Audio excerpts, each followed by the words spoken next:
Formal nang nagbukas ang 48th ASEAN Summit na dinaluhan ng mga lider ng Association of Southeast Asian Nations.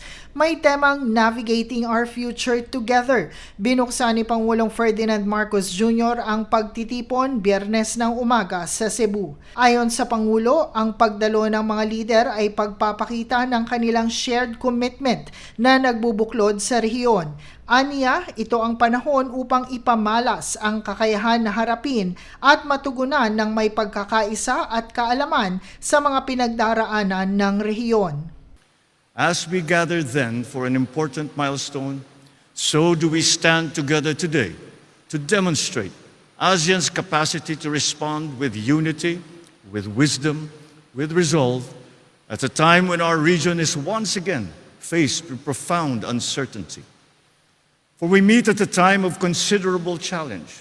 Across our region and beyond, nations continue to navigate an increasingly complex global environment.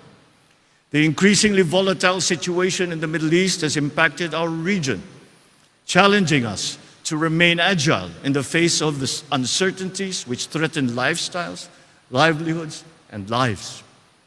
Many of our countrymen continue to look to us, their leaders, not only for stability, but for reassurance and for hope.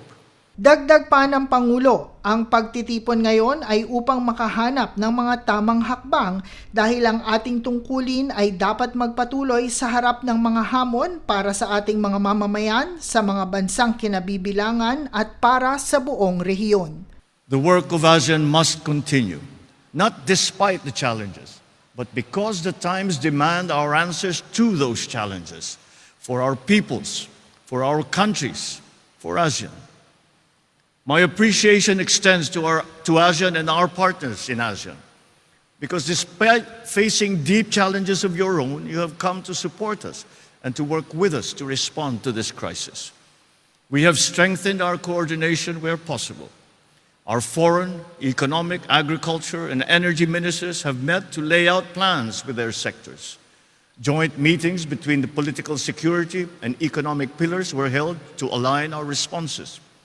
We have all done what we can, individually and collectively, to ensure that even amidst uncertainty, the work of building our ASEAN community continues.